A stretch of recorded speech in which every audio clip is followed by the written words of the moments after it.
শুধুমাত্র শখের বশে নানা প্রজাতির বিষধর সাপ সংগ্রহ করেন ইদ্রিস আলী। বিষধর সাপ সংগ্রহ করেই বর্তমানে জীবিকা নির্বাহ করছেন তিনি। ইদ্রিস গত 4 বছরে সাপ সংগ্রহ করতে গিয়ে কামড় খেয়েছেন কমপক্ষে 200 বার। তবুও থেমে না থেকে একে একে 3 শতাধিক সাপ সংগ্রহ করে বিরল রেকর্ড করেছেন তিনি। আমি 200-এর উপরে কামড় খাইছি। এটা তো সাপের কামড়, আপনারা দেখতেছেন। এই যে এটাও সাপের কামড়। আমি পেঁচাটা বাজারে মানুষের কাছে জানবেন, সব জায়গায় জানবেন, আমি বহুতবার আক্রমণ হয়েছি। সাপের কোনো জাদু মন্ত্র তন্ত্র মন্ত্র কিচ্ছুই নাই, তাবিজ কবচ নাই। সাপ ধরার সাহস, কামড় দিছে ভ্যাকসিন এবং মেডিসিন, এছাড়া কোনো মূল্য নাই। টাঙ্গাইলের ঘাটাইল উপজেলার শালিয়াবহ গ্রামের সাহসী মানুষ ইদ্রিস আলী একসময় বিভিন্ন নদী নালা থেকে মাছ ধরে সংসার চালাতেন। 20 বছর আগে স্থানীয় ডাক্তার আয়নালের দোকানের পাশ থেকে 9 হাত লম্বা একটি সাপ ধরেন ইদ্রিস। সেই থেকেই এলাকায় সাপ দেখা গেলে ডাক পড়ে তার। আমার মাছ ধরাই নেশা ছিল এবং পেশা। আমি সারা রাত্রি বসে দিয়ে মাছ ধরতাম। আগের থেকে আমি কিছু কিছু যে মানুষের ডাক দিত গিয়ে ধরতাম। রাত্রে বিলের মধ্যে পইরা থাকছি একাই, ওই মনে করেন সাপ বাইরেছে, এটার থেকে আমার অভ্যাস হয়ে গেছে। মানুষ এই পথে খুব রিকোয়েস্ট করে আমার আনছি। আমি এখন মানুষের কথা শুনলে রাত্রি নাই, দিন নাই, দুপুর নাই, সর্বক্ষণ একটা কাজে নিত্য আছি। মানুষ আমারে যে মূল্যটা দেওয়ার কথা কিন্তু তা দেয় না, তারপর আমি কোনো সময় বেজার হই না। প্রথম সাপ ধরে মেরে ফেলতেন ইদ্রিস, কিন্তু গত 5 বছর আগে তিনি বুঝতে পারেন পরিবেশের ভারসাম্য রক্ষায় সাপের প্রয়োজনীয়তা অপরিসীম। এরপর থেকেই সাপ ধরার পর তা সংরক্ষণ করতে শুরু করেন, আর এই সাপ সংরক্ষণ করতে গিয়েই সাপের প্রতি প্রেম জাগে তার।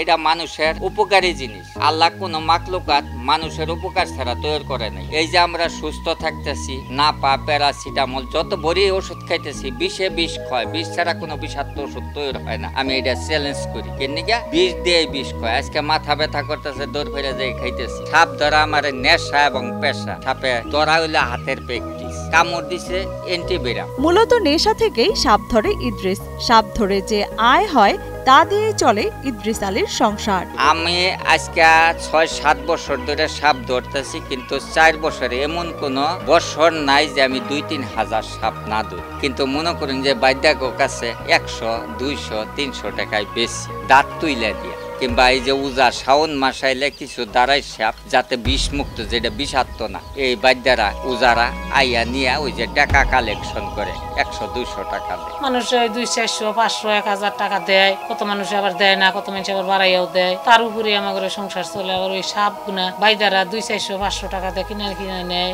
এই অবস্থায় দিন চলছে। ফোন আসলে আমি চলে যাই যে কোনো জায়গায়, কিন্তু আমি ওই টাকা ডিমান্ড করে যাই না যে এই জায়গায় গেলে কত দিব, ওই ধরনের দরদাম নাই। আগে বিপদের দাঁড় কমে হ্যাঁ খুশি আমারে যা দেয় তাই। লোকালয়ে, ঘরে কিংবা বাহিরে কোথাও সাপ বেরোনোর খবর পেলে সেখানেই ছুটে গিয়ে সাপ উদ্ধার করেন ইদ্রিস, আর উদ্ধারকৃত সাপ এনে নিজ বাড়িতেই পালন করেন। বর্তমানে তার সংগ্রহে রয়েছে 5 প্রজাতির প্রায় 3 শতাধিক সাপ। আমার কাছে 5 প্রকার সাপ আছে। একটা হলো গুরাইস, আর একটা হলো শঙ্কিনী, এটাই মানুষের ঘরে ঢুকে, আর গুকরার মধ্যে 7 জাত, আর দারাইজের মধ্যে 7 প্রকার। 3 প্রকারে কোনো বিষ নাই। দারাইস গায়ের দুধ খায়, এটা কোনো বিষ দাঁড়িত না। দারাইস তিলা দারাইস, এটা বিষাক্ত। গুরাইস এটাও বিষাক্ত। একমাত্র স্মার্ট সিটি বসুন্ধরা, আধুনিকতায় এক ধাপ এগিয়ে।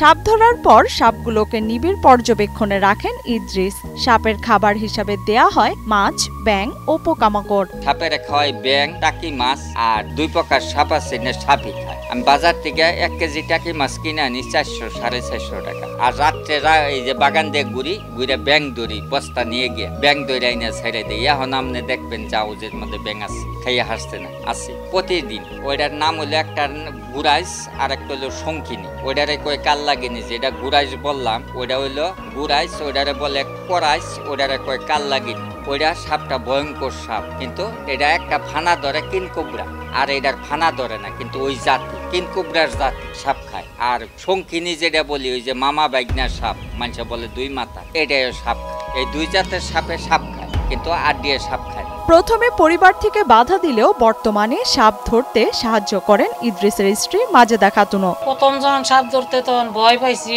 মেলা না করছি, বকছি, মানুষ দেখা আইছি, তারপরেও মানে নাই সাপই ধরছি। তো এখন আর ভয় পাই না, এখন আর নাও করি না, এখন আর সবসময় সাপ ধরি। আমি ছোট দেখতে দেখছি আমার দাদা সাপ ধরে, সে এটা সাপ ধরে তার নেশা এবং পেশা, বড় হয়ে আমিও ধরবো। এদিকে এলাকাবাসীরা জানান যে কোনো তন্ত্রমন্ত্র ছাড়াই বিভিন্ন জায়গা থেকে বিষধর সাপ ধরেন ইদ্রিস আলী। তার এই সাহসী কার্যক্রমে বেশ উপকৃত হন তারা।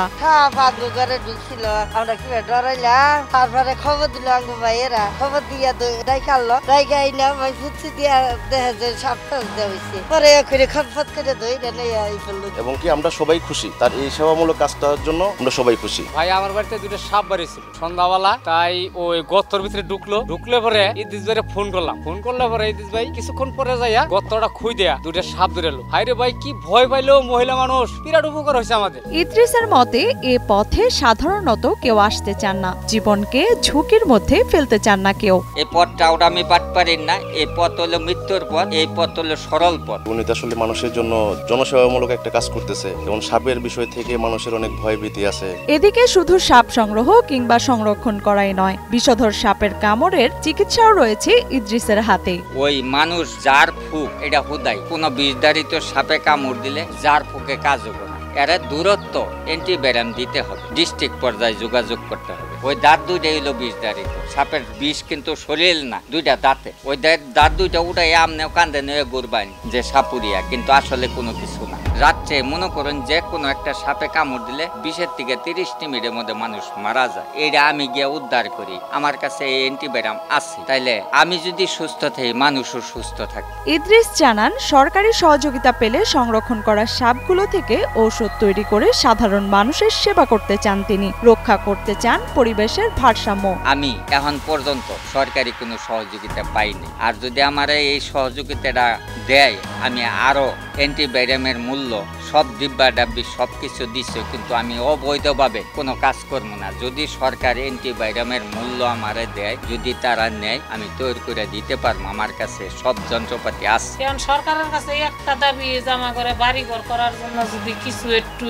বা কোনো ফাইলে যদি একটু কোনোভাবে একটু করে দেখতো, তার নিয়ে সরকারের উপর আমরা খুব খুশি থাকতাম। কিন্তু আমার একটাই আবেদন সারা বিশ্বের কাছে, সরকারের কাছে, আমারে যদি এটার মধ্যে আরো উৎসাহ দেয়, আমি সব জায়গায় মানুষের আপদে বিপদে আরো চরম দিতে পারবো।